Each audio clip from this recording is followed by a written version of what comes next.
Hair fall हो क्यों रहा है, हेयर फॉल के क्या क्या कॉजेज हो सकते हैं। उसमें नंबर 1,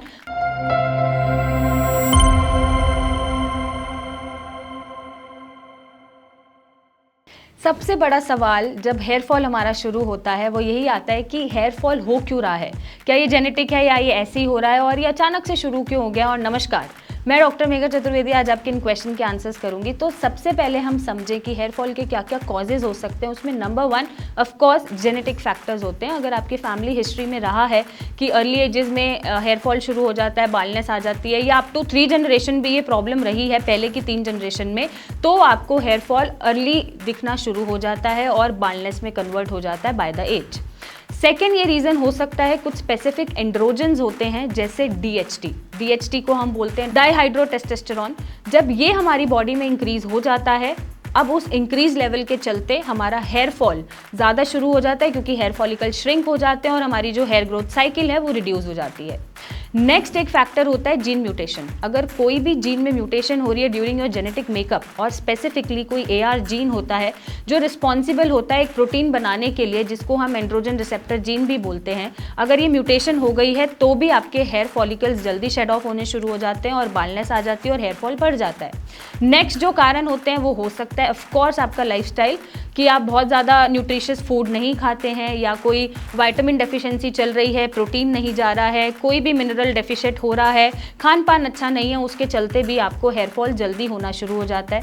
नेक्स्ट फैक्टर होता है बहुत ज़्यादा जो वैक्स क्रीम्स लगाते हैं या हीटिंग जो मशीन्स होती हैं वो ज़्यादा यूज़ करते हैं, ड्रायर्स बहुत यूज़ करते हैं, तरह तरह के प्रोडक्ट्स यूज़ करते रहते हैं जो सूट नहीं कर रहे, उनके चलते भी हेयर फॉल होना शुरू हो जाता है। और स्पेशली मेन में जो हेयर लाइन है वो पीछे की तरफ ब्रॉड होनी शुरू हो जाती है उन अनवांटेड प्रोडक्ट्स के चलते।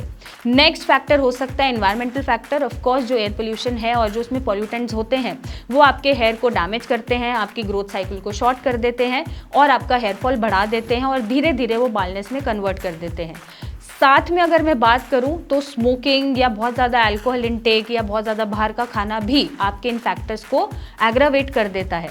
अब अगर मैं फीमेल्स में बात करूं हेयर फॉल की, तो फीमेल्स में जो हेयर फॉल होता है वो स्पेसिफिकली कुछ मेडिकल कंडीशन के चलते भी हो सकता है उन्हें कोई थायराइड रिलेटेड डिसऑर्डर हो या PCOD रिलेटेड कोई डिसऑर्डर हो या हार्मोनल इम्बैलेंस हो जिसके चलते उनका हेयर फॉल बढ़ रहा है और बालों में थिनिंग होनी शुरू हो गई है।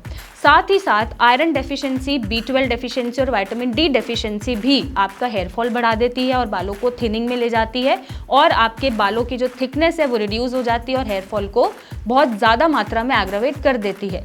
तो ये कुछ फैक्टर्स होते हैं जो स्पेसिफिकली फीमेल्स में ये चीज़ें हमें एड ऑन में मिलती हैं और बाकी तो कॉमन फैक्टर्स हैं जो रिस्पॉन्सिबल होते हैं हेयर फॉल से रिलेटेड। बट अब इनको मैनेज कैसे करना है? अगर तो ये जेनेटिक्स है आपकी फैमिली में ही हैं तो आप इसको मैनेज कर सकते हैं। आप अपना लाइफस्टाइल अच्छा रख सकते हैं, प्रोडक्ट्स आप ऐसे यूज़ करें जो सूट कर रहे हों, आप अपना खान पान अच्छा रख सकते हैं, हार्मोन रेगुलेशन कर सकते हैं, अपना एंड्रोजन का रेगुलेशन कर सकते हैं, जिससे हेयर फॉल होगा तो सही बट डिलेड होगा। आपको अर्ली हेयर फॉल साइंस नहीं मिलेंगे, बालनेस के साइंस नहीं मिलेंगे, बट वो डिलेड होते चले जाएंगे। हो सकता है अगर वो 20s या 30s में दिख रहे हैं तो वो 40s 50s में दिखना शुरू हो, इतना डिले आप उसको कर सकते हो।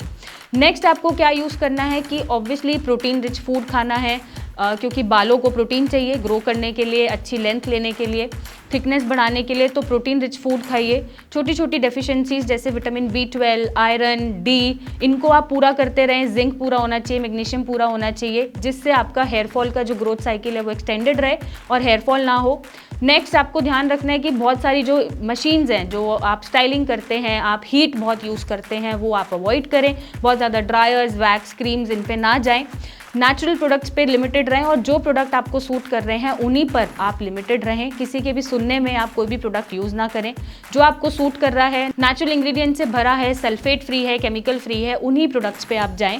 अगर कोई साथ में मेडिकल कंडीशन है जैसे स्कैल्प सोरासिस या सेबोरिक डर्मेटाइटिस, उनमें भी आपको हेयर फॉल ज़्यादा देखने को मिलता है, तो आप अपनी डिसीज़ को ट्रीट करें जिससे हेयर फॉल रुक जाए, ना कि आप हेयर फॉल के पीछे भागें। और ऑलवेज अगर आपको नहीं सोल्यूशन मिल रहा है तो आप हमसे जुड़ सकते हैं या एक्सपर्ट से कंसल्टेशन ले सकते हैं कि किस तरह से आप अपने हेयर फॉल को मैनेज करेंगे। तो आप सिया से जुड़ सकते हैं कंसल्टेशन के लिए और अपने हेयर फॉल का सोल्यूशन पा सकते हैं और अपने बालों को हेल्दी बना सकते हैं। Thank you and take care.